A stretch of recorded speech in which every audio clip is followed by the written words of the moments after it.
Hello, hello, hello.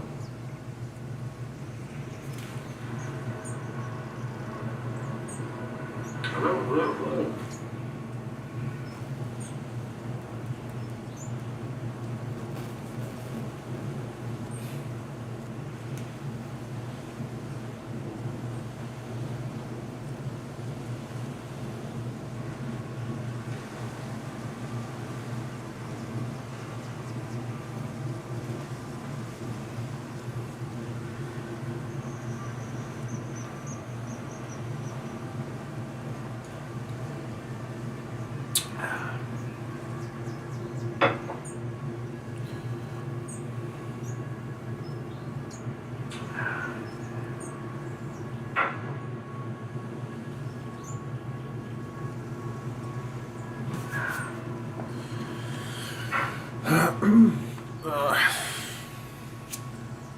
English Traits, Chapter 5, Ability.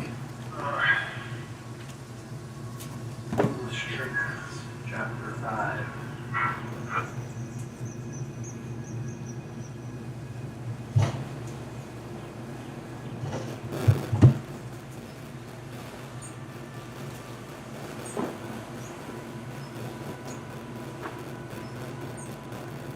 Lost the page. I gotta write it down on the screen.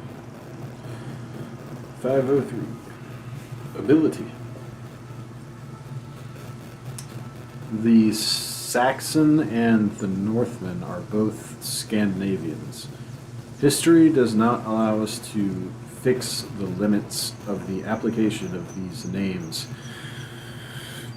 with any accuracy, but from the residents of a portion of these people in France, and from some effect of that powerful soil on their blood and manners, the Norman has come popularly to represent in England the aristocratic, and the Saxon the democratic principle. And though I doubt not the nobles are of both tribes, and the workers of both, yet we are forced to use the names a little mythically, one to represent the workers and the other the enjoyer. The island was a prize for the best race. Each of the dominant races tried its fortune in turn. The Phoenician, the Celt, and the Goth had already got in. The Roman came.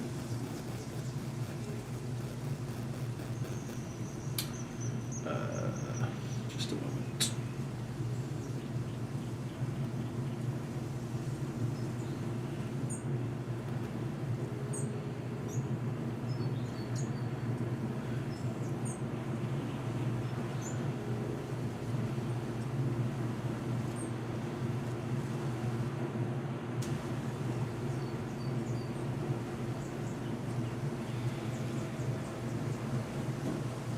Phoenician, the Celt, and the Goth had already got in. The Roman came, but in the very day when his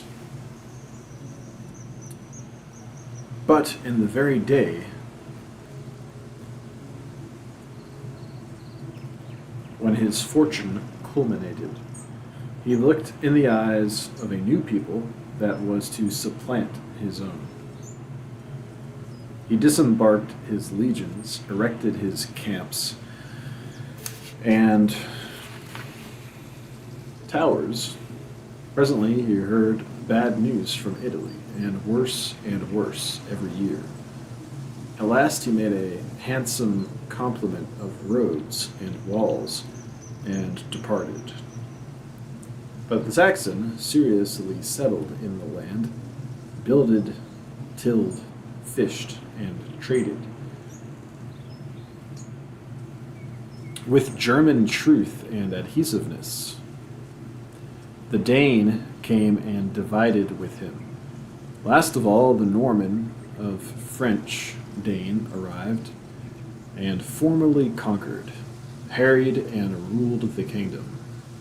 A century later, it came out that the Saxon had the most bottom and longevity, had managed to make the victor speak the language and accept the law and usage of the victim, forced the baron to dictate Saxon terms to Norman kings, and step by step got all the essential securities of civil liberty invented and confirmed. The genius of the race and the genius of the place conspired to this effect. The island is lucrative to free labor, but not worth possession on other terms. The race was so intellectual that a feudal or military tenure could not last longer than the war. The power of the Saxon Danes, so thoroughly beaten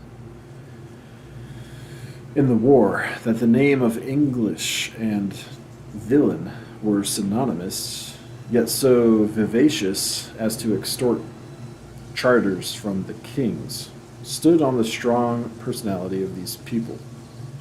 Sense and economy must rule in a world which is made of sense and economy, and the banker with his 7% drives the earl out of his castle.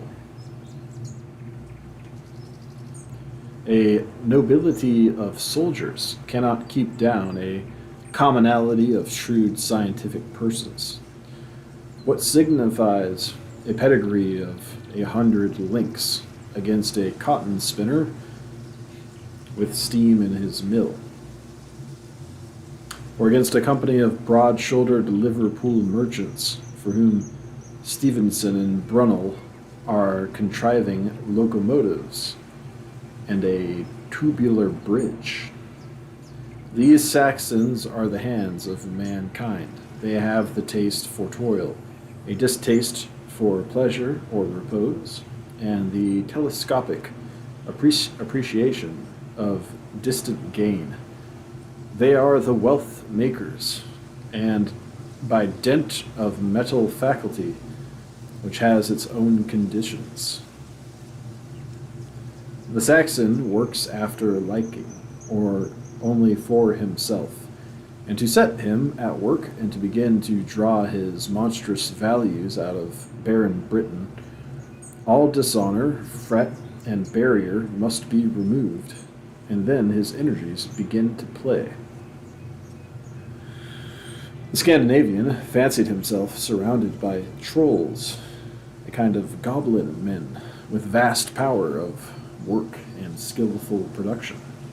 Divine stevedores, carpenters, reapers, smiths, and masons, swift to reward every kindness done them with gifts of gold and silver. In all English history this dream comes to pass.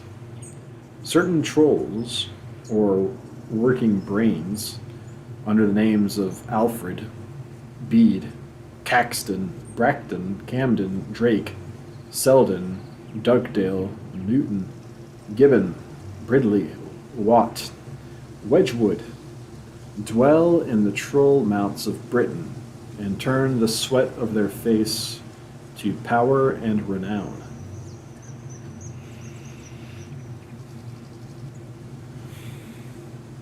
If the race is good, so is the place. Nobody landed on this spellbound island with impunity. The enchantments of barren shingle and rough weather transformed every adventurer into a laborer. Each vagabond that arrived bent his neck to the yoke of gain, or found the air too tense for him. The strong survived, the weaker went to the ground. Even the pleasure hunters and sots of England are of a tougher texture. A hard temperament had been formed by Saxon and Saxon Dane, and such of these French or Normans as could reach it were neutralized in every sense. All the admirable expedients or means hit upon in England must be looked at as growths or irresistible offshoots of the expanding mind of the race. A man of that brain thinks and acts thus, and his neighbor, being afflicted with the same kind of brain, though he is rich and called a baron or a duke, thinks the same thing, and is ready to allow the justice of the thought and act in his retainer or tenant, though sorely against his baronial or ducal will. The island was renowned in antiquity for its breed of mastiffs, so fierce that when their teeth were set, you must cut their heads off to part them. The man was like his dog. The people have that nervous, bilious temperament which is known by medical men to resist every means employed to make its possessor subservient to the will of others. The English game is main force to main force, the planting of foot to foot, fair play and open field, a rough tug, without trick or dodging, till one or both come to pieces. King Ethelwald spoke the language of his race when he planted himself at Wimborne and said he, quote, would do one of two things, or there live, or there lie. They hate craft and subtlety. They neither poison, nor waylay, nor assassinate. And when they have pounded each other to a poultice, they will shake hands and be friends for the remainder of their lives. You shall trace these Gothic touches at school, at county fairs, at the hustings, and in Parliament. No artifice, no breach of truth and plain dealing, no so much as secret ballot is suffered in the island. In Parliament, the tactics of the opposition is to resist every step of the government by a pitiless attack. And in a bargain, no prospect of advantage is so dear to the merchant as the thought of being tricked is mortifying.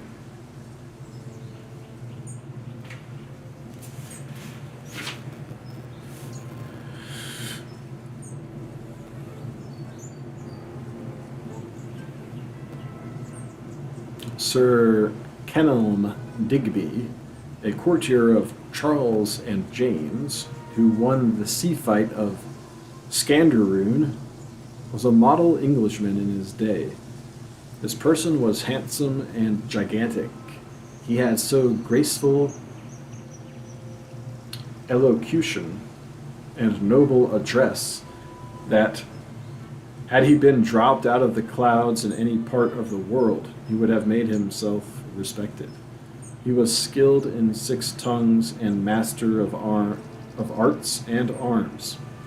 Sir Kenelm wrote a book of bodies and of souls, in which he propounds that syllogisms do breed, or rather are, all the variety of man's life. They are the steps by which we walk in all our businesses. Man, as he is man, doth nothing else but weave such chains. Whatsoever he doth, swerving from this work, he doth as deficient from the nature of man. And if he do aught beyond this, by breaking out into divers sorts of exterior actions, he findeth, nevertheless, in this linked sequel of simplest discourses, the art, the cause, the rule, the bounds of the model of it. There spoke the genius of the English people. There is a necessity on them to be logical. They would hardly greet the good that did not logically fall.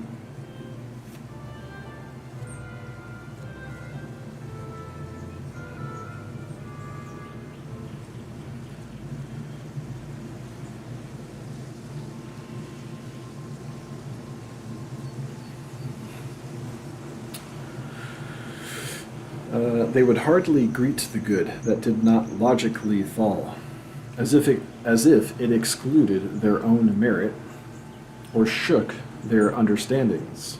They are jealous of minds that have much facility of association, from an instinctive fear that the seeing many relations to their thought might impair this serial continuity and lucrative concentration. They are impatient of genius, or of minds addicted to contemplation, and cannot conceal their contempt for sallies of thought, however lawful, whose steps they cannot count by their wonted rule. Neither do they reckon better a syllogism that ends in syllogism, for they have a supreme eye to facts, and theirs is a logic that brings salt to soup, hammer to nail, or to boat, the logic of cooks, carpenters, and chemists, following the sequence of nature, and one on which words make no impression. Their mind is not dazzled by its own means, but locked and bolted to results. They love men who, like Samuel Johnson, a doctor in the schools, would jump out of his syllogism the instant his major proposition was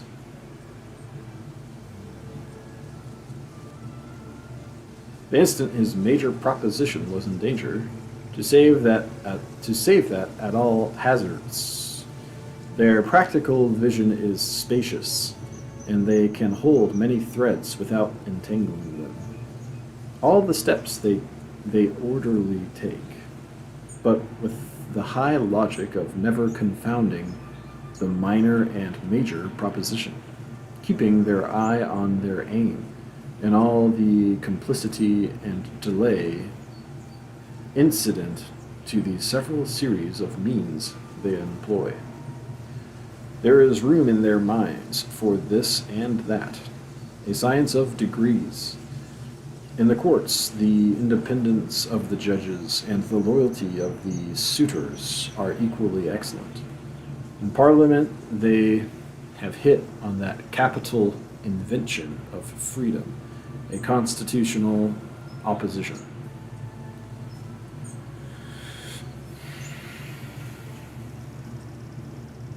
And when courts and parliaments are both deaf, the plaintiff is not silenced. Calm, patient, his weapon of defense from year to year is the obstinate reproduction of the grievance, with calculations and estimates. But meantime, he is drawing numbers and money to his opinion, resolved that if all remedy fails, right of revolution is at the bottom of his charter box. They are bound to see their measure carried, and stick to it through ages of defeat. Into this English logic, however, an infusion of justice enters, not so apparent in other races. A belief in the existence of two sides, and the resolution to see fair play. There is on every question an appeal from the assertion of the parties to the proof of what is asserted. They kiss the dust before a fact. Is it a machine? Is it a charter? Is it a boxer in the ring? Is it a candidate on the hustings? The universe of Englishmen will suspend their judgment until the trial can be had.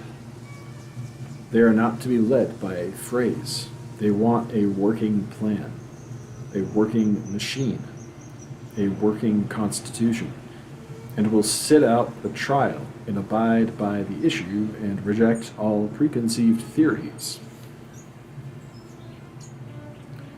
In politics, they put blunt questions which must be answered. Who is to pay the taxes? What will you do for trade? What for corn? What for the spinner? This singular fairness in its results strike the French with surprise. Philippe de Comines says, "Now, in my opinion, among all the sovereignties I know in the world, that in which the public good is best attended to, and the least violence exercised on the people, is that of England. Life is safe, and personal rights, and what is freedom without security. Whilst in France, fraternity, equality, and indivisible unity are names for assassination." Montesquieu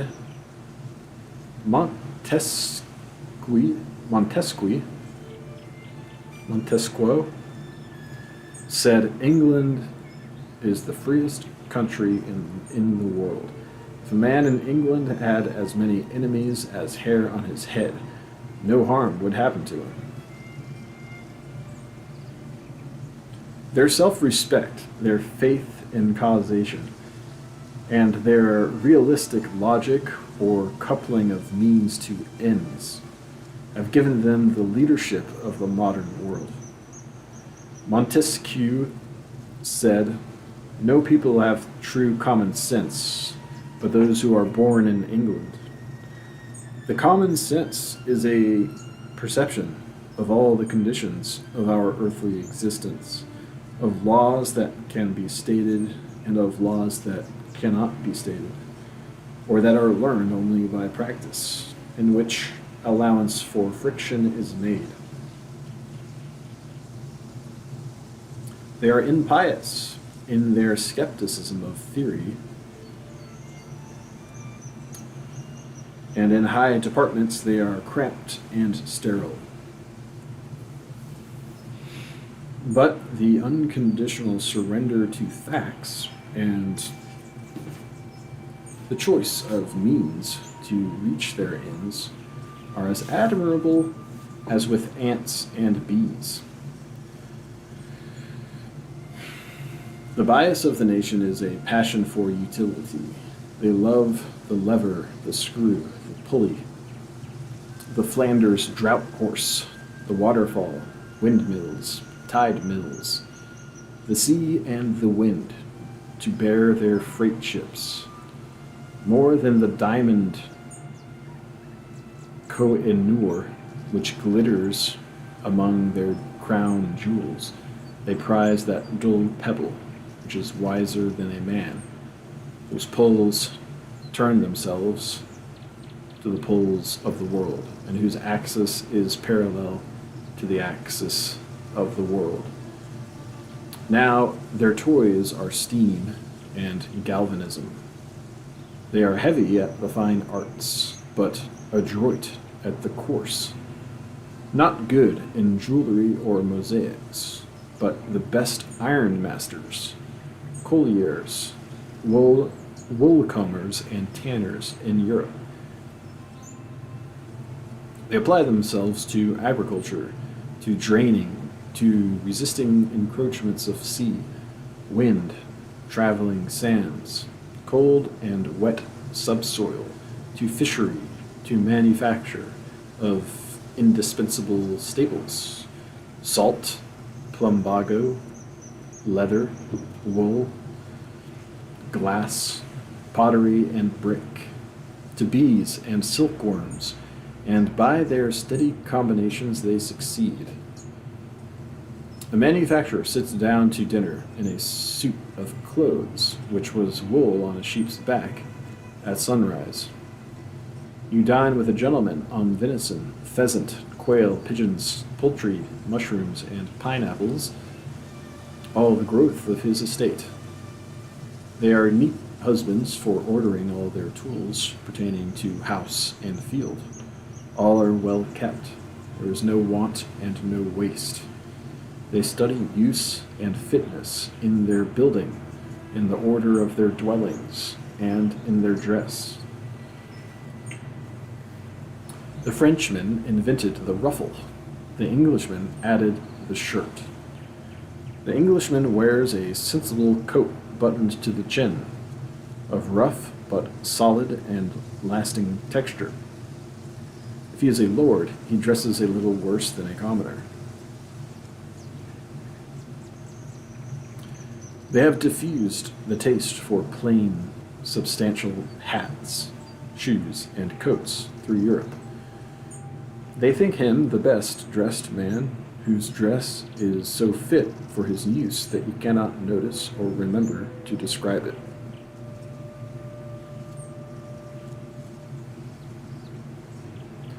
They secure the essential in their diet, in their arts and manufactures. Every article of cutlery shows in its shape, thought, and long experience of workmen. They put the expense in the right place, as in their sea steamers, in the solidity of the machinery and the strength of the boat. The admirable equipment of their Arctic ships carries London to the pole.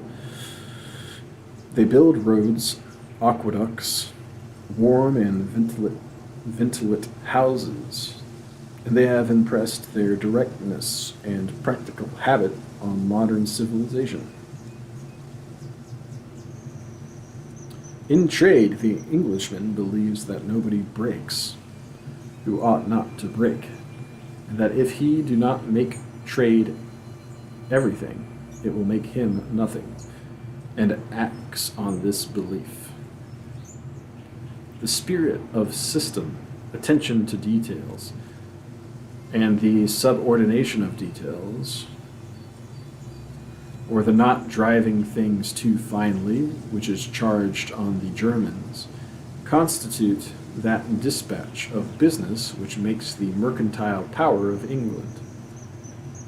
In war, the Englishman looks to his means.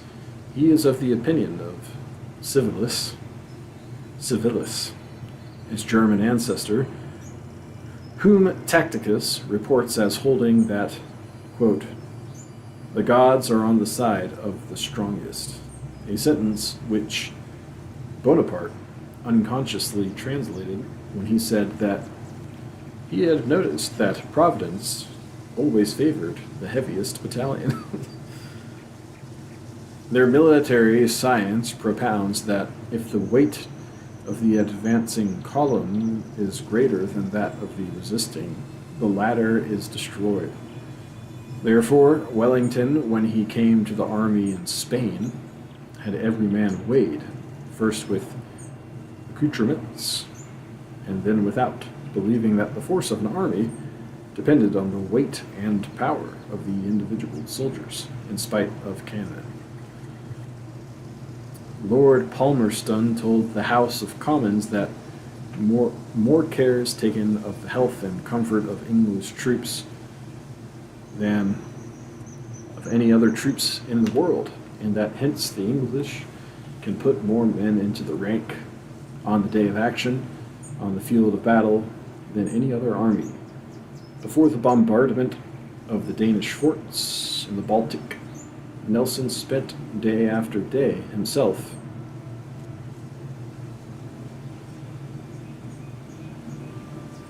in the boats on the exhausting service of sounding the channel.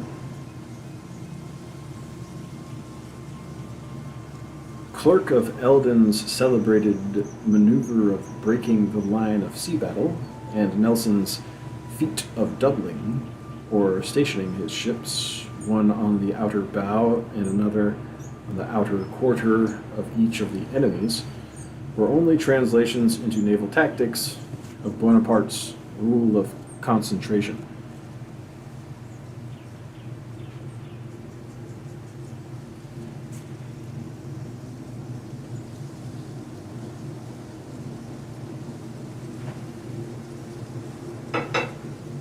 Lord Collingwood was accustomed to tell his men that if they could fire 3 well-directed broadsides in 5 minutes, no vessel could resist them, and from constant practice they came to do it in 3 minutes and a half. But conscious that no race of better men exists, They rely most on the simplest means, and do not like ponderous and difficult tactics, but delight to bring the affair hand to hand, where the victory lies with the strength, courage, and endurance of the individual combatants.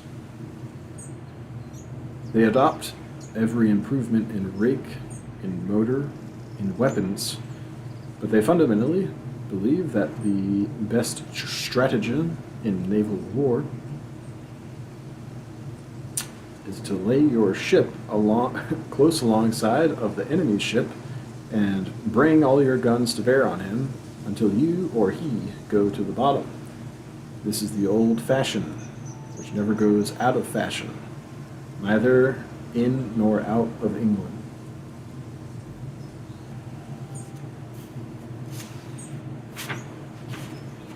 It is not usually a point of honor nor a religious sentiment, and never any whim that they will shed their blood for, but usually property and right measured by property that breeds revolution.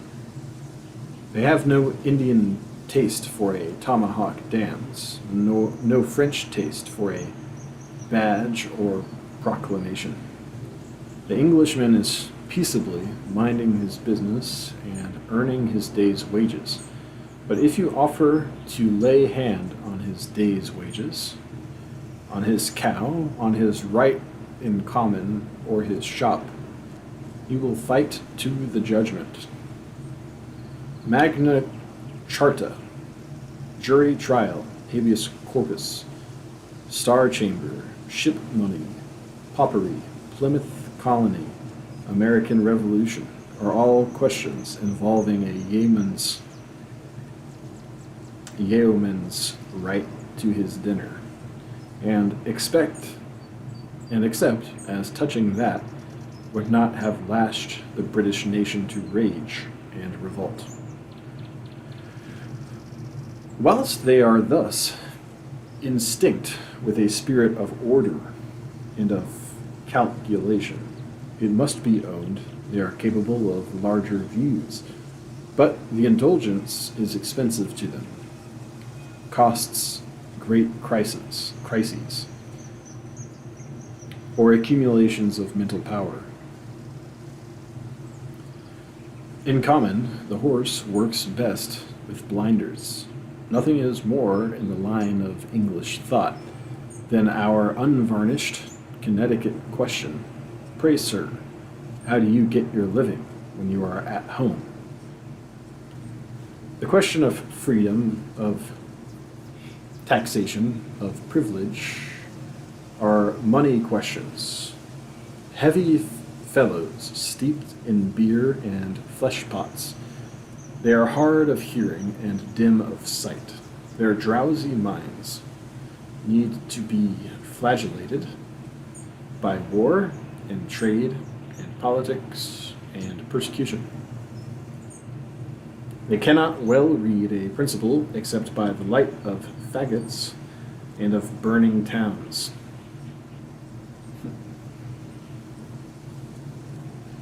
Tacitus says of the Germans, quote, powerful only in sudden efforts, they are impatient of toil and labor. This highly destined race, if it had not somewhat added the chamber of patience to its brain, would not have built London. I know not from which of the tribes and temperaments that went to the composition of the people this tenacity was supplied, but they clench every nail they drive. They have no running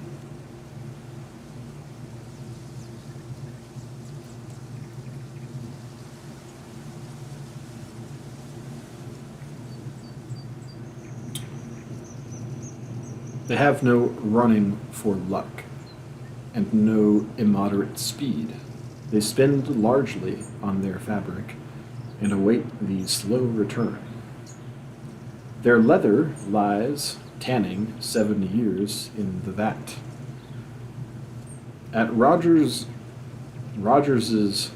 Mills in Sheffield, where I was shown the process of making a razor and a penknife, I was told there is no luck in making good steel, that they make no mistakes. Every blade in the 100 and in the 1,000 is good, and that is characteristic of all their work. No more is attempted than is done. When Thor and his companions arrived at Utgard, he is told that, quote, nobody is permitted to remain here unless he understand some art and excel in it all other men. The same question is still put to the posterity of Thor. A nation of laborers, every man is trained to some one art or detail and aims at perfection in that, not content unless he has something in which he thinks he surpasses all other men. He would rather not do anything at all than not do it well. I suppose no people have such thoroughness. From the highest to the lowest, every man meaning to be master of his art. Quote, to show capacity, a Frenchman described as the end of a speech in debate. Quote, no, said an Englishman, but to set your shoulder at the wheel to advance the business. Sir Samuel Romilly refused to speak in popular assemblies, confining himself to the House of Commons, where a measure can be carried by a speech. The business of the House of Commons is conducted by a few persons, but these are hard worked. Sir Robert Peel, quote, knew the blue books by heart. His colleagues and rivals carry Hansard in their heads. The high civil and legal offices are not beds of ease, but posts which exact frightful amounts of mental labor. Many of the great leaders, like Pitt, Canning, Castlereagh, Romilly, are soon worked to death. They are excellent judges in England of a good worker, and when they find one, like Clarendon, Sir Philip Warwick, Sir William Coventry, Ashley, Burke, Thurlow, Mansfield, Pitt, Eldon, Peel, or Russell, there is nothing too good or too high for him. They have a wonderful heat in the pursuit of a public aim. Private persons exhibit in scientific and antiquarian researches the same pertinacity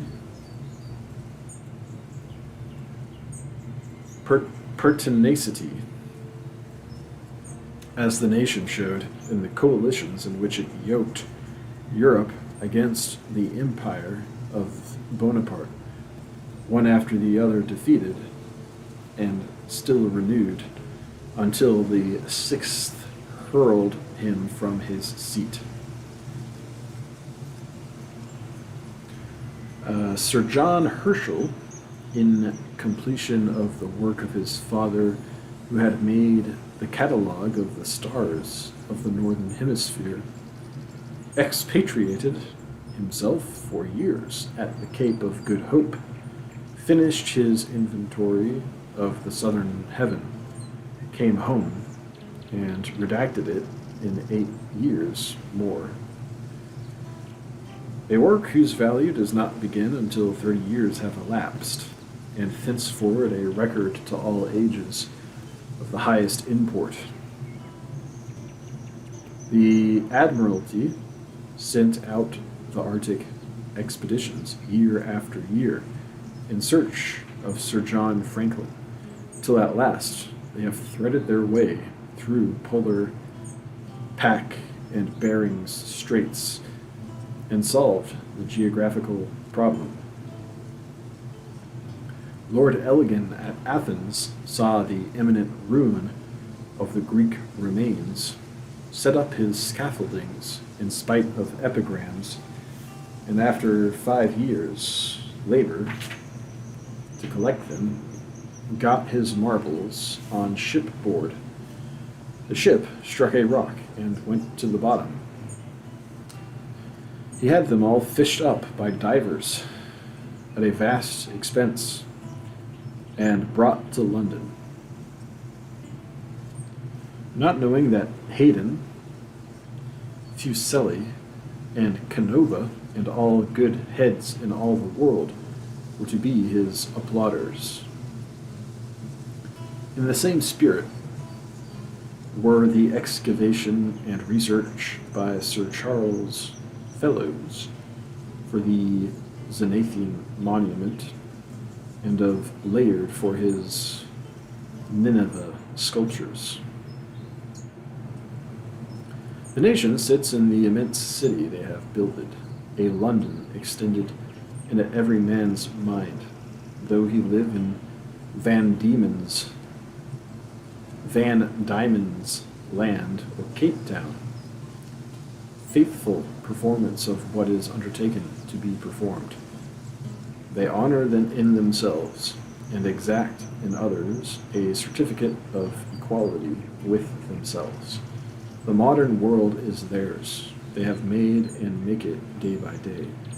The commercial relations of the world are so intimately drawn to London that every dollar on earth contributes to the strength of the English government. And if all the wealth in the planet should perish by war or deluge, they know themselves competent to replace it. They have approved their Saxon blood by their sea-going qualities, their descent from Odin's smiths by their hereditary skill in working in iron, their British birth by husbandry and immense wheat harvests, and justified their occupancy of the center of habitable land by their supreme ability and cosmopolitan spirit. They have tilled, builded, forged, spun, and woven. They have made the island a thoroughfare, and London a shop, a law court, a record office, and scientific bureau, inviting to strangers a sanctuary to refugees of every political and religious opinion, and such a city that almost every active man in any nation finds himself at one time or other forced to visit it.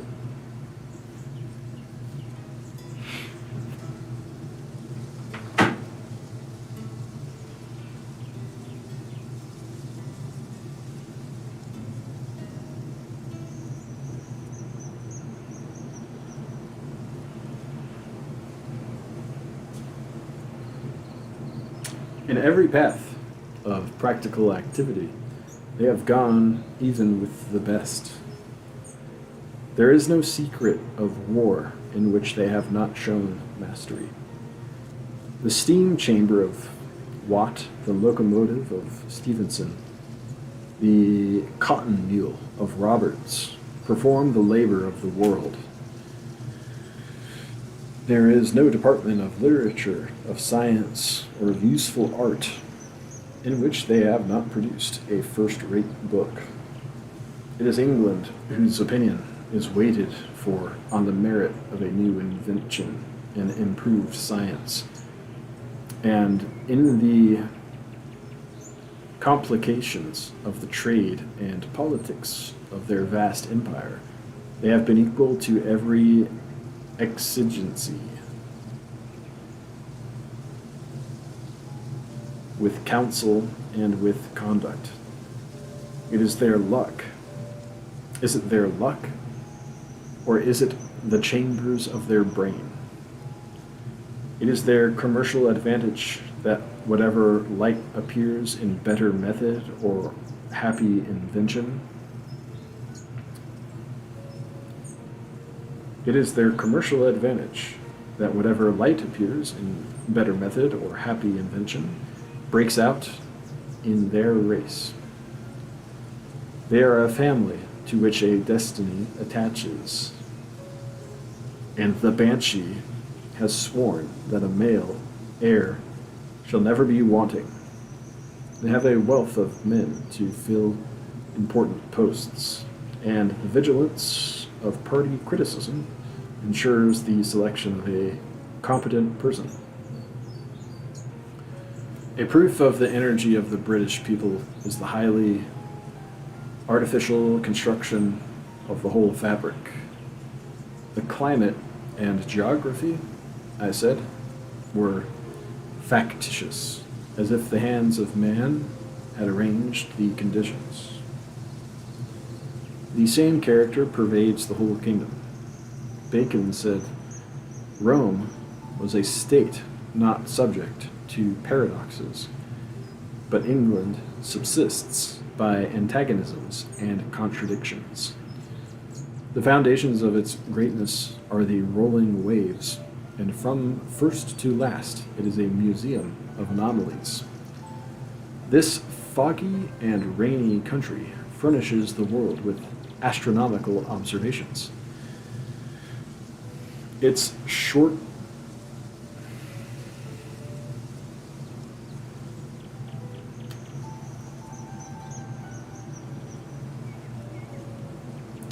foundations of its greatness are the rolling waves, and from first to last it is a museum of anomalies. This foggy and rainy country furnishes the world with astronomical observations. Its short rivers do not afford water power, but the land shakes under the thunder of the mills. There is no gold mine of any importance, but there is more gold in England than in all other countries. It is too far north for the culture of the vine, but the wines of all countries are in its docks. The French Comte de Lauraguais said, No fruit ripens in England but a baked apple, but oranges and pineapples are as cheap in London as in the Mediterranean. The Mark Lane Express, or the Custom House returns, bear out to the letter the vaunt of Pope. Quote, Let India boast her palms, nor envy we the weeping amber, nor the spicy tree, while by our oaks those precious loads are borne, and realms commanded which those trees adorn. The native cattle are extinct, but the island is full of artificial breeds. The agriculture Bakewell created sheep and cows and horses to order, and breeds in which everything was omitted but what is economical. The cow is sacrificed to her bag, the ox to his sirloin. Stall feeding makes sperm mills of the cattle and converts the stable to a chemical factory. The rivers, lakes, and ponds, too much fished or obstructed by factories, are artificially filled with the eggs of salmon, turbot, and herring. Chat moss and the fens of Lincolnshire and Cambridgeshire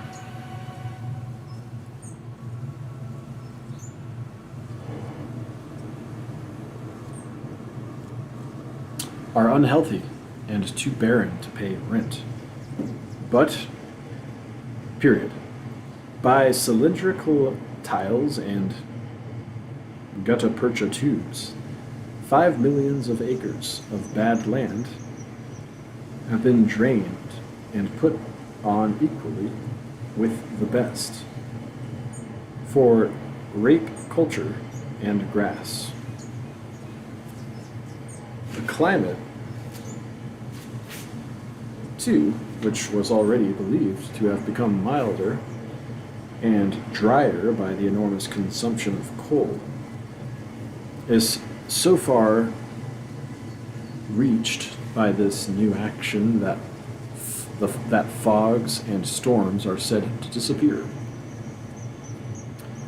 In due course, all England will be drained and rise a second time out of the waters.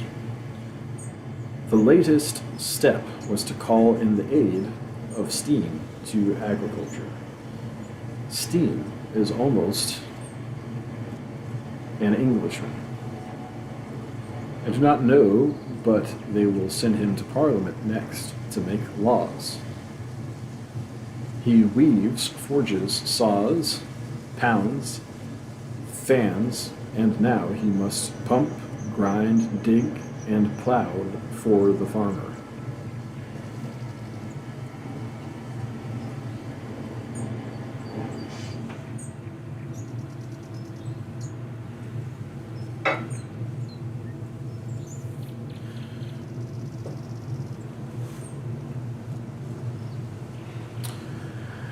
The markets created by the manufacturing population have erected agriculture into a great, thriving, and spending industry.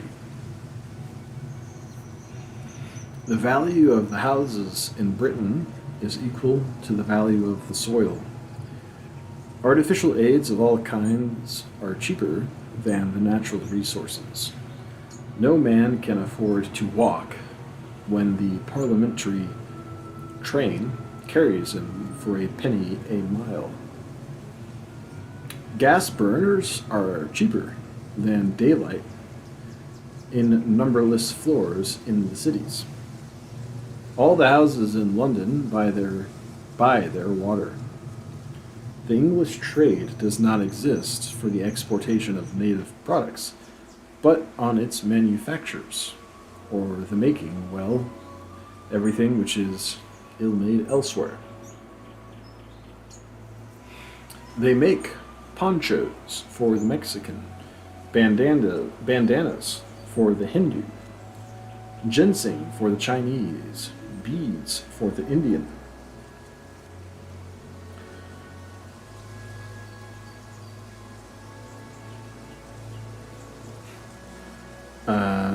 Laces for the Flemings, telescopes for astronomers, cannons for kings. The Board of Trade caused the best models of Greece and Italy to be placed within the reach of every manufacturing population. They caused to be translated from foreign languages and illustrated by elaborate drawings the most approved works of Munich, Berlin, and Paris. They have ransacked Italy to find new forms, to add a grace to the products of their looms, their potteries, and their foundries. The nearer we look, the more artificial is their social system. Their law is a network of fictions. Their property, a scrip or certificate of right to interest on money that no man ever saw. Their social classes are made by statute. Their ratios of power and representation are historical and legal. The last Reform Bill took away political power from a mound, a room, and a stone wall, whilst Birmingham and Manchester, whose mills paid for the wars of Europe, had no representative. Purity is the elective parliament. Purity in the elective parliament is secured by the purchase of seats. Foreign power is kept by armed colonies. Power at home by a standing army of police. The pauper lives better than the free laborer, the thief better than the pauper, and the transported felon better than the one under imprisonment.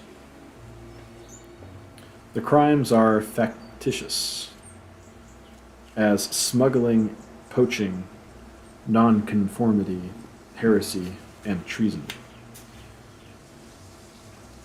The sovereignty of the seas is maintained by the impressment of seamen. The impressment of seamen, said Lord Eldon, quote, is the life of our navy. Solvency is maintained by means of a national debt on the principle, quote, if you will not lend me the money, how can I pay you?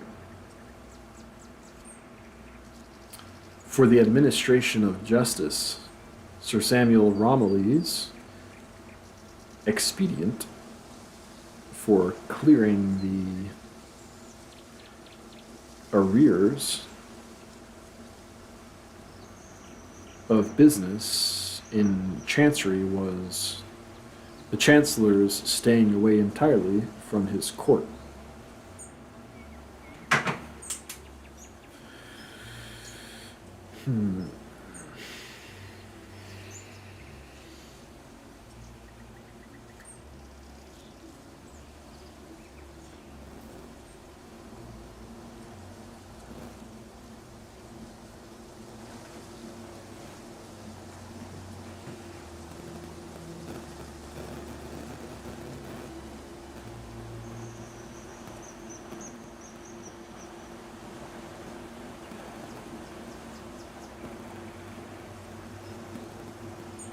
Their system of education is factitious. The universities galvanize dead languages into a semblance of life. Their church is artificial. The manners and customs of society are artificial.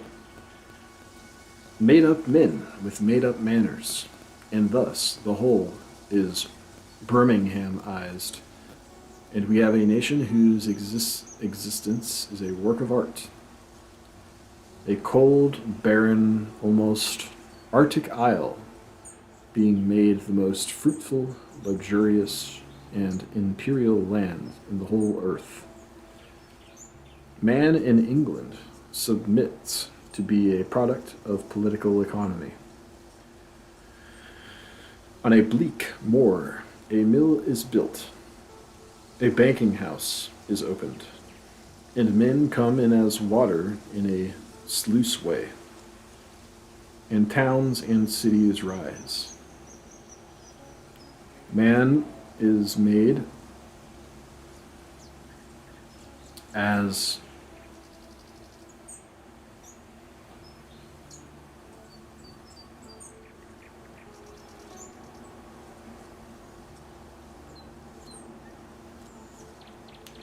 man is made as a Birmingham button. The rapid doubling of the population dates from Watt's steam engine. A landlord who owns a province says, "The tenantry are unprofitable. Let me have sheep." He unroofs the houses and ships the population to America. The nation is accustomed to the instantaneous creation of wealth. It is the maxim of their economists, quote, that the greater part in value of the wealth now existing in England has been produced by human hands within the last 12 months. Meantime, 3 or 4 days' rain will reduce hundreds to starving in London. One secret of their power is their mutual good understanding. Not only good minds are born among them, but all the people have good minds. Every nation has yielded some good wit, if, as has chanced to many tribes, only one. But the intellectual organization of the English admits a communicableness of knowledge and ideas among them all. An electric touch by any of their national ideas melts them into one family and brings the hordes of power, which their individuality is always hiving, into use and play for all. It is the smallness of their country. Is it the smallness of their country, or is it the pride and affection of race? They have solidarity, or responsibleness, and trust in each other. Their minds, like wool, admit of a dye which is more lasting than the cloth. They embrace their cause with more tenacity than their life.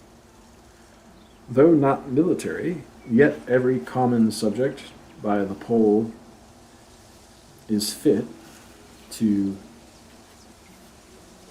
make a soldier of. These private, reserved, mute family men can adopt a public end with all their heart. And this strength of affection makes the romance of their heroes. The difference of rank does not divide the national heart. The Danish poet Oehlenschläger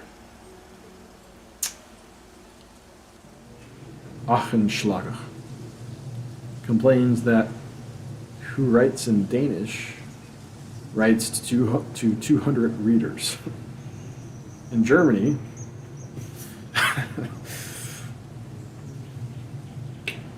there is one speech for the learned and another for the masses, to that extent that it is said,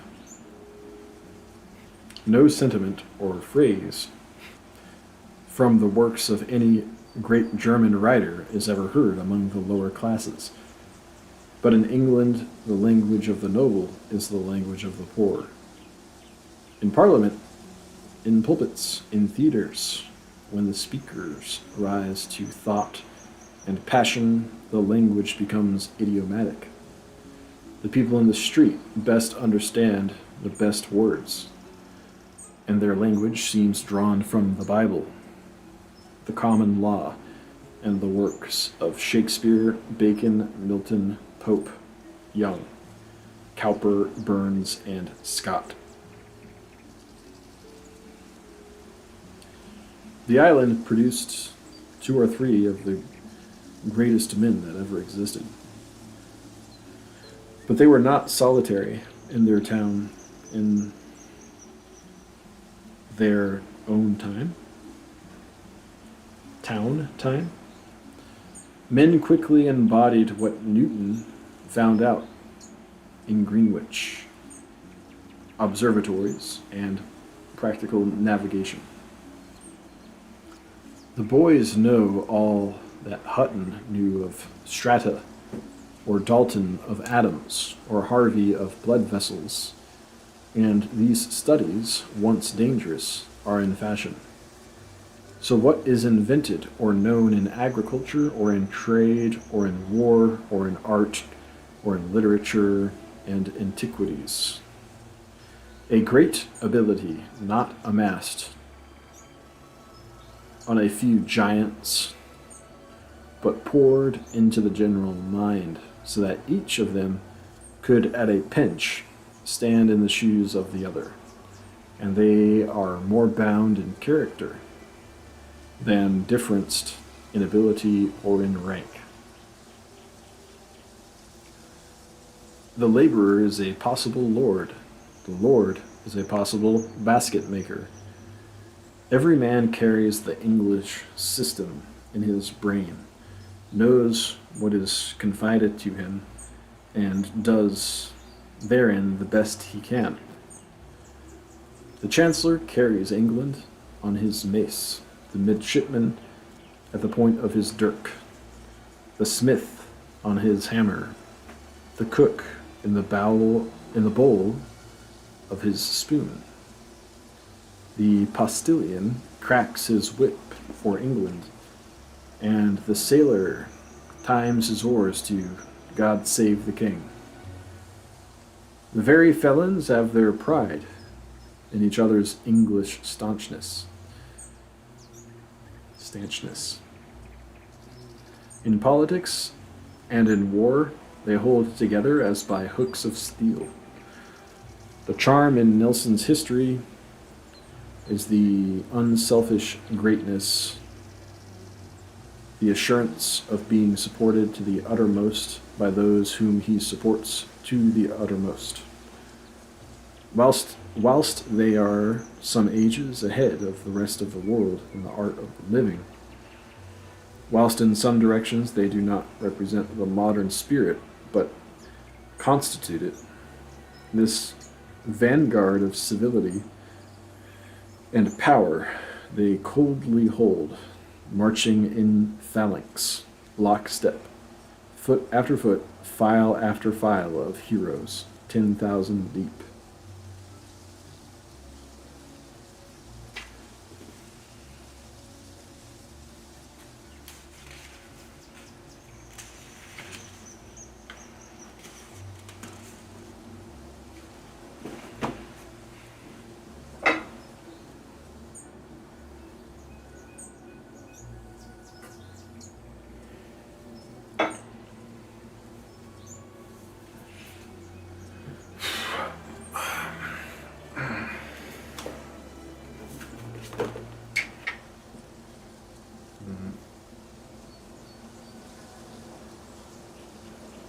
To read just a couple of pages.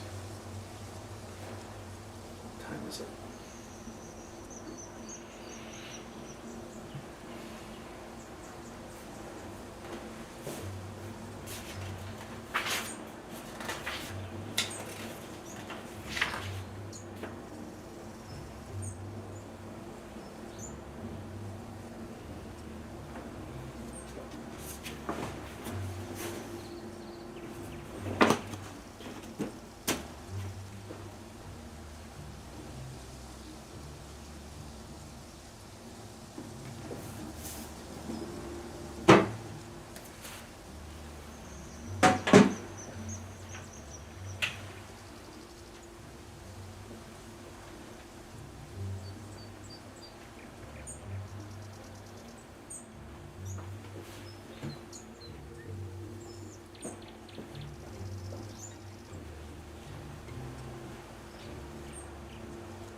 Chapter 6.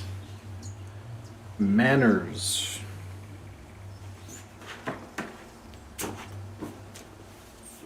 I find the Englishman to be him of all men who stands firmest in his shoes. They have in themselves what they value in their horses, mettle and bottom. On the day of my arrival at Liverpool, a gentleman, in describing to me the Lord Lieutenant of Ireland, happened to say, quote, "Lord Clarendon has pluck like a cock and will fight till he dies." And what I heard first, I heard last. And the one thing the English value is pluck. The word is not beautiful, but on the quality they signify by it, the nation is unanimous. The cabmen have it, the merchants have it, the bishops have it, the women have it, the journals have it. The Times newspaper, they say, is the pluckiest thing in England, and Sidney Smith had made it a proverb that little Lord John Russell, the minister, would take the command of the Channel Fleet tomorrow. They require you to dare to be of your own opinion, and they hate the practical cowards who cannot, in affairs, answer directly yes or no. They dare to displease. Nay, they will let you break all the commandments if you do it natively and with spirit. You must be somebody. Then you may do this or that as you will. Machinery has been applied to all work, and carried to such perfection that little is left for the men but to mind the engines and feed the furnaces. But the machines require punctual service, and as they never tire, they prove too much for their tenders. Mines, forges, mills, breweries, railroads, steam pump, steam plow, drill of regiments, drill of police, rule of court, and shop rule have operated to give a mechanical regularity to all the habit and action of men. A terrible machine has possessed itself of the ground, the air, the men and women, and hardly even thought is free. The mechanical might and organization requires in the people constitution and answering spirits, and he who goes among them must have some weight of metal. At last, you take your hint from the fury of life you find, and say, one thing is plain, this is no country for faint-hearted people. Don't creep about diffidently. Make up your mind. Take your own course, and you shall find respect and furtherance. It requires, men say, a good constitution to travel in Spain. I say as much of England for other cause, simply on account of the vigor and brawn of the people. Nothing but the most serious business could give one any counterweight to these bearsarks, though they were only to order eggs and muffins for their breakfast. The Englishman speaks with all his body. His elocution is stomachic, as the American's is labial. The Englishman is very petulant and precise about his accommodation at inns and on the roads. A quibble about his toast and his chop, and every species of convenience, and loud and pungent in his expressions of impatience at any neglect. His vivacity betrays itself at all points, in his manners, in his respiration, and the inarticulate noises he makes in clearing the throat, all significant of burly strength. He has stamina. He can take the initiative in emergencies. He has that aplomb which results from a good adjustment of the moral and physical nature and the obedience of all the powers to the will, as if the axes of his eyes were united to his backbone and only moved with the trunk. This vigor appears in the incuriosity and stony neglect, each of every other. Each man walks, eats, drinks, shaves, dresses, gesticulates, and in every manner acts and suffers without reference to the bystanders.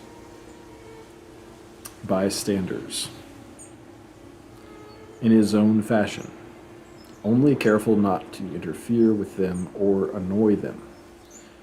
Not that he is trained to neglect the eye of his neighbors. He is really occupied with his own affair and does not think of them. Every man in this polished country consults only his convenience as much as solitary pioneer in Wisconsin. I know not where any personal eccentricity is so freely allowed, and no man gives himself any concern with it. An Englishman walks in a pouring rain, swinging his closed umbrella like a walking stick, wears a wig, or a shawl, or a saddle, or stands on his head, and no remark is made. And as he has been doing this for several generations, it is now in the blood. In short, every one of these islanders is an island himself, safe, tranquil, incommunicable. In a company of strangers, you would think him deaf. His eyes never wander from his table and newspaper. He is never betrayed into any curiosity or unbecoming emotion. They have all been trained in one severe school of manners, and never put off the harness. He does not give his hand. He does not let you meet his eye. It is almost an affront to look a man in the face without being introduced. In mixed or in select companies, they do not introduce persons. So that a presentation is a circumstance as valid as a contract. Introductions are sacraments. He withholds his name. At the hotel, he is hardly willing to whisper it to the clerk at the book office. If he give you his private address on a card, it is like an avowal of friendship, and his bearing on being introduced is cold, even though he is seeking your acquaintance and is studying how he shall serve you.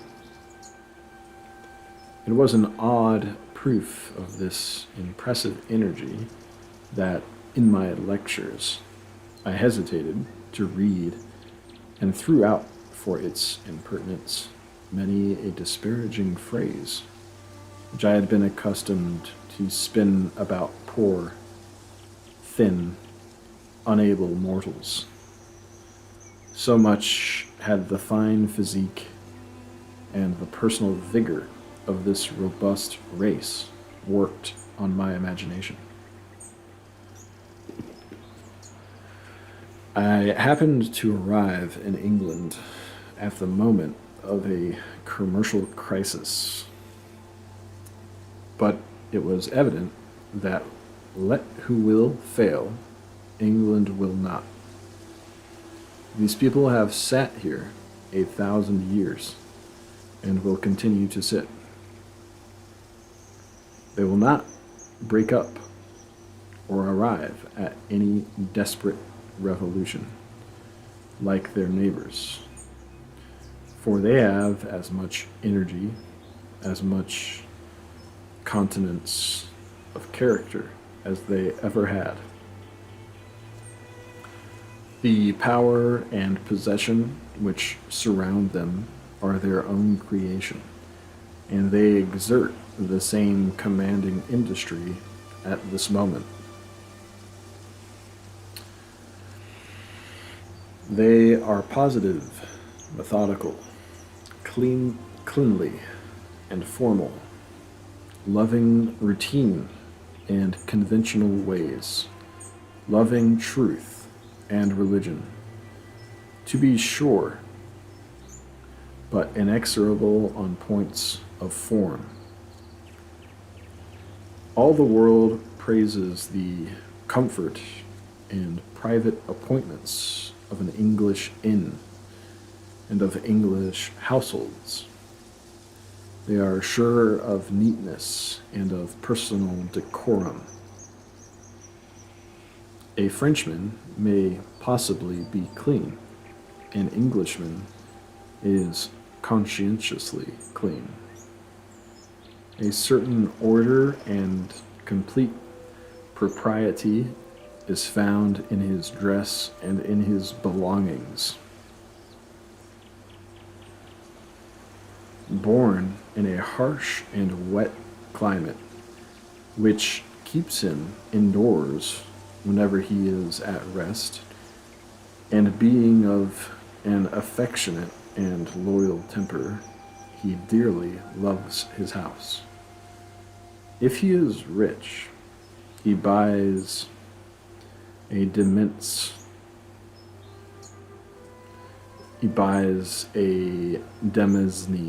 and builds a hall.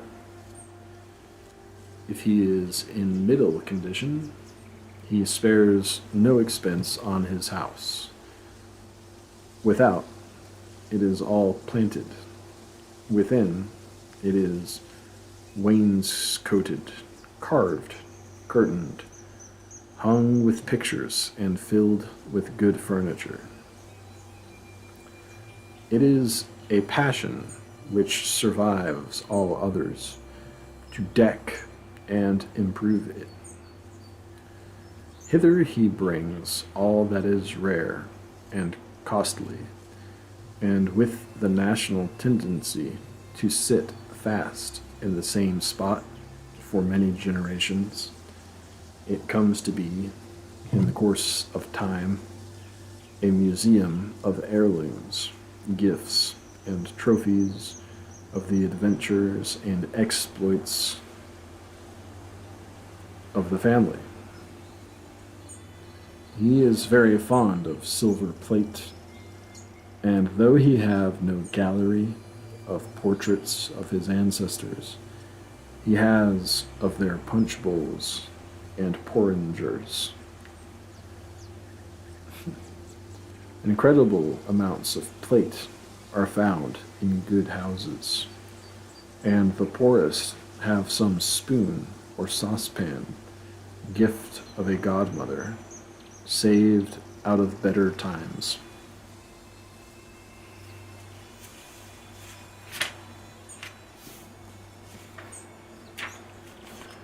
An English family consists of a few persons who, from youth to age, are found revolving within a few feet of each other, as if tied by some invisible ligature, tense as that cartilage which we have seen attaching the two Siamese. England produces, under favorable conditions of ease and culture, the finest women in the world. And as the men are affectionate and true-hearted, the women inspire and refine them. Nothing can be more delicate without being fantastical, nothing more firm and based in nature and sentiment than the courtship and mutual carriages of the sexes. The Song of 1596 says, "The wife of every Englishman is counted blessed." The sentiment of Imogen in Cymbeline is copied from the English nature, and not less the Portia of Brutus, the Kate Percy, and the Desdemona. The romance does not exceed the height of noble passion in Mrs. Lucy Hutchinson or in Lady Russell, or even as one discerns through the plain prose of Pepys's diary the sacred habit of an English wife. Sir Samuel Romilly could not bear the death of his wife. Every class has its noble and tender examples. Domesticity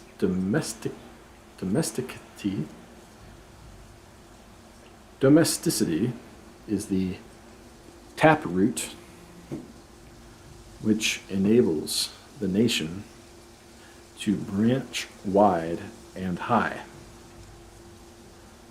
The motive and end of their trade and empire is to guard the independence and privacy of their homes. Nothing so much marks their manners as the concentration on their household ties. This domesticity is carried into court and camp. Wellington governed India and Spain and his own troops, and fought battles like a good family man, paid his debts, and though general of an army in Spain, could not stir abroad for fear of public creditors. This taste for house and parish merits has, of course, its doting and foolish side. Mr. Cobbett attributes the huge popularity of Percival, Prime Minister in 1810, to the fact that he was wont to go to church every Sunday with a large quarto gilt prayer book under one arm, his wife hanging on the other, and followed by a long brood of children. They keep their old customs, costumes, and pomps, their wig and mace, scepter and crown. The Middle Ages still lurk in the streets of London. The knights of the Bath take oath to defend injured ladies. The gold stick in waiting survives. They repeated the ceremonies of the 11th century in the coronation of the present queen. A hereditary tenure is natural to them. Offices, farms, trades, and traditions descend so. Their leases run for 100 and 1,000 years. Terms of service and partnership are lifelong or are inherited. Quote, "Hold ship has been with me," said Lord Eldon, 8 and 20 years, knows all my business and books. Antiquity of usage is sanction enough. Wordsworth says of the small freeholders of Westmoreland, "Many of these humble sons of the hills had a consciousness that the land which they tilled had for more than 500 years been possessed by men of the same name and blood." The ship carpenter in the public yards, my lord's gardener and porter,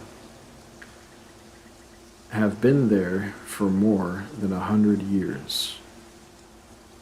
Grandfather, father, and son.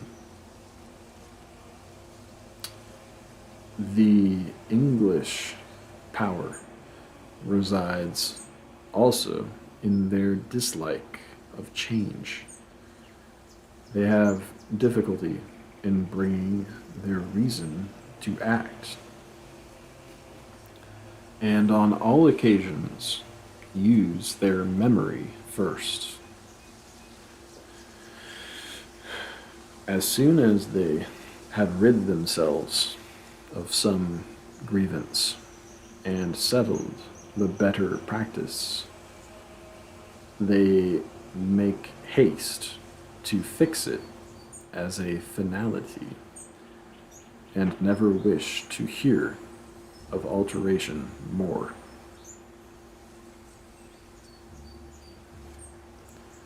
Every Englishman is an embryonic chancellor.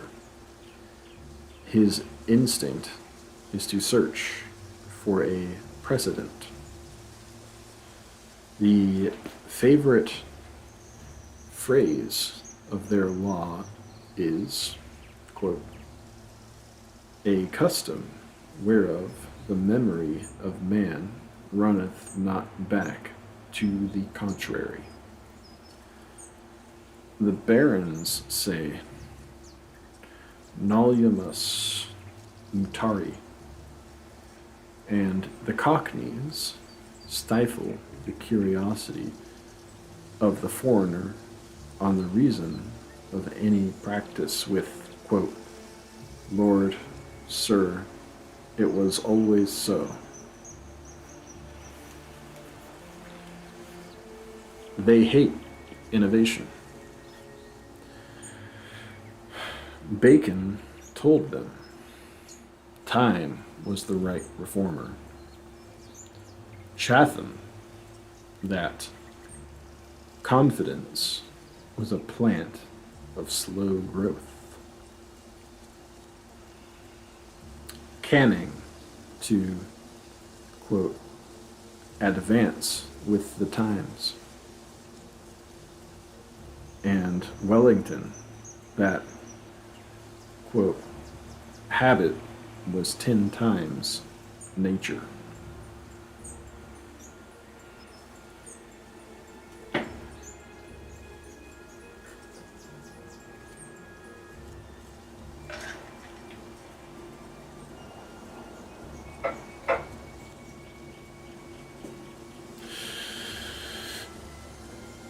All their statesmen learn the irresistibility of the tide of custom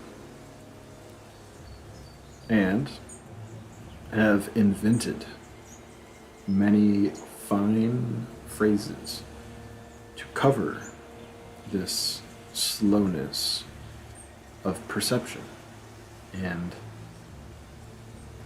prehensility of tale.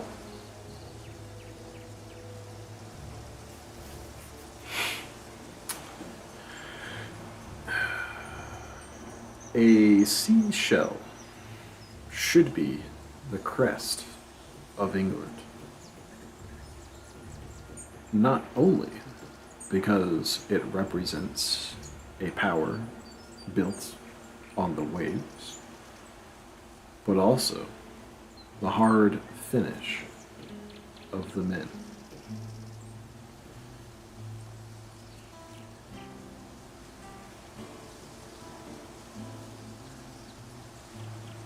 The Englishman is finished like a cowrie or a murex.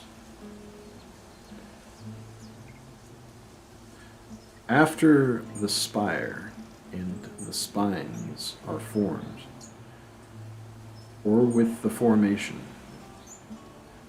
a juice exudes, and a hard enamel varnishes every part. The keeping of the proprieties is as indispensable as clean linen.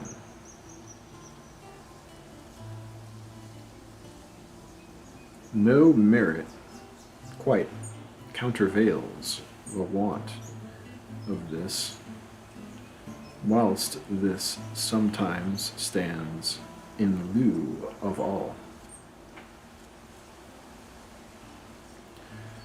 It is in bad tastes is the most formidable word an Englishman can pronounce. But this Japan costs them dear.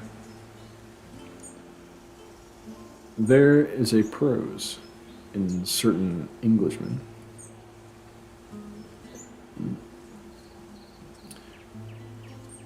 which exceeds in wooden deadness all rivalry with other countrymen.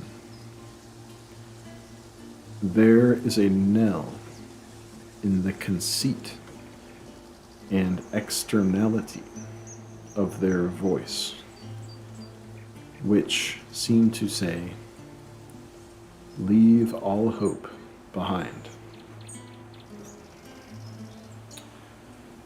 In this Gibraltar of propriety, mediocrity gets entrenched and consolidated and found in adamant.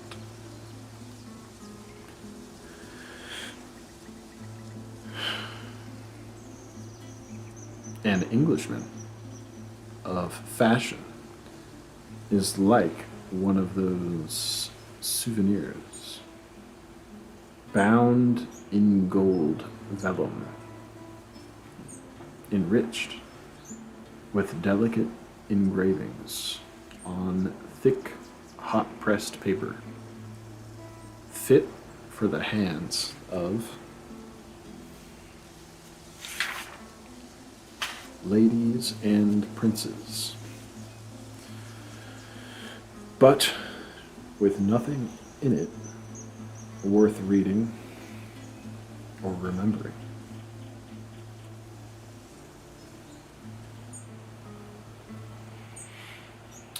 A severe decorum rules the court and the cottage.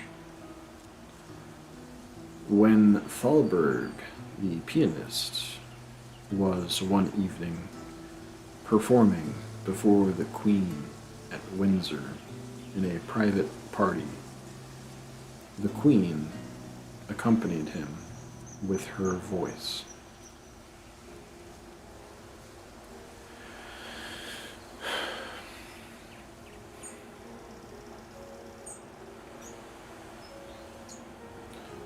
The circumstance took air, and all England shuddered from sea to sea. The indecorum was never repeated.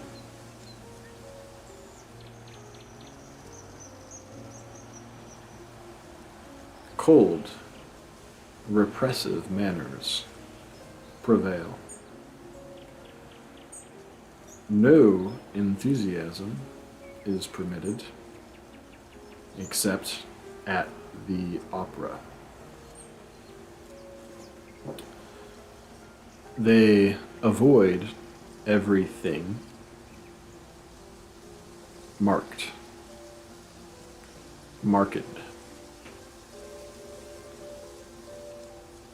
They require a tone of voice that excites no attention in the room.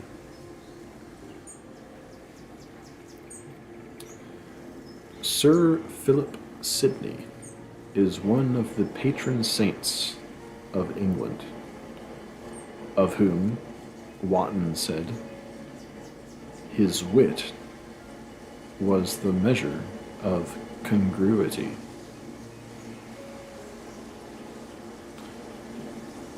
Pretension and vaporing are once for all distasteful. They keep to the other extreme of low tone in dress and manners. They avoid pretension and go right to the heart of the thing. They hate nonsense, sentimentalism, and high-flown expression. They use a studied plainness. Even Brummel, their fop, was marked by the severest simplicity in dress. They value themselves on the absence of everything theatrical in the public business, and on conciseness and going to the point in private affairs. In an aristocratical country like England, not the trial by jury, but the dinner is the capital institution. It is the mode of doing honor to a stranger, to invite him to eat, and has been for many 100 years. Quote, and they think, says the Venetian traveler of 1500, no greater honor can be conferred or received than to invite others to eat with them, or to be invited themselves. And they would sooner give 5 or 6 ducats to provide an entertainment for a person than a groat to assist him in any distress. It is reserved to the end of the day, the family hour being generally 6 in London. And if any company is expected, 1 or 2 hours later. Everyone dresses for dinner in his own house or in another man's. The guests are expected to arrive within half an hour of the time fixed by card of invitation, and nothing but death or mutilation is permitted to detain them.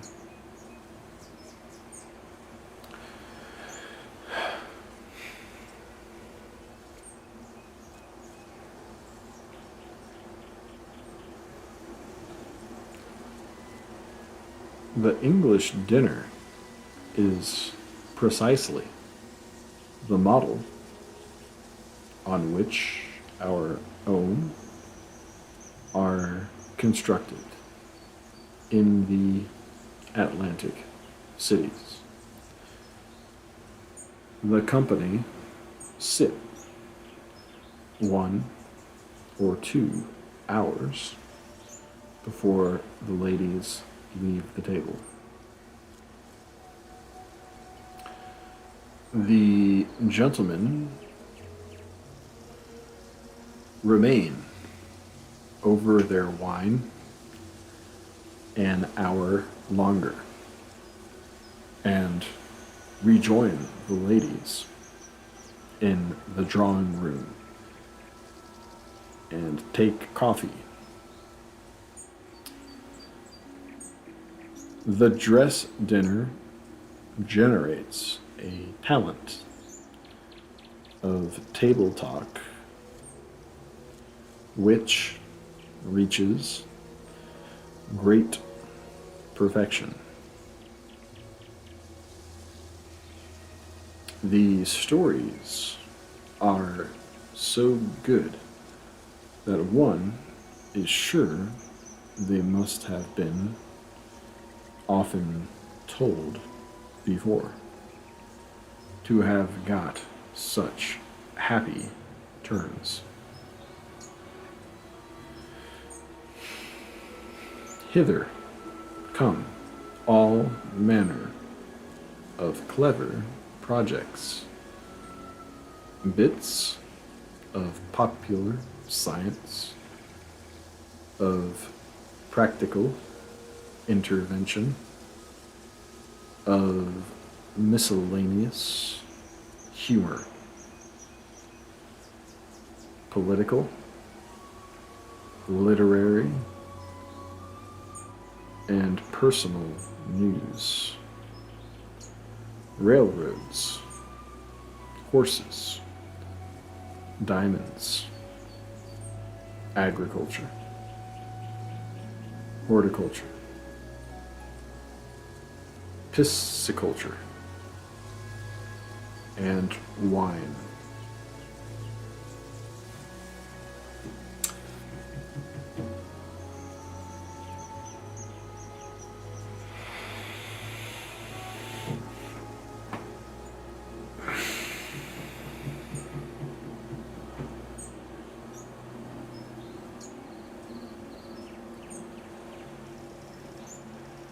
English stories,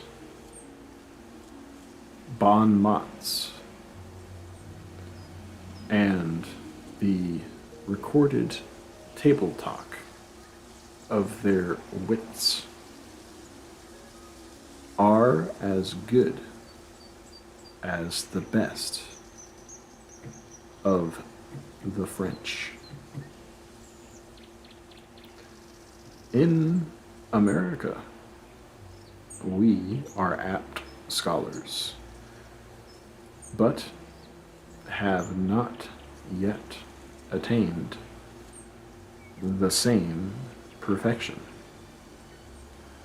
For the range of nations from which London draws, and the steep contrasts of condition create the picturesque in society, as broken country makes picturesque landscape, whilst our prevailing equality makes a prairie tameness. And secondly, because the usage of a dress dinner every day at dark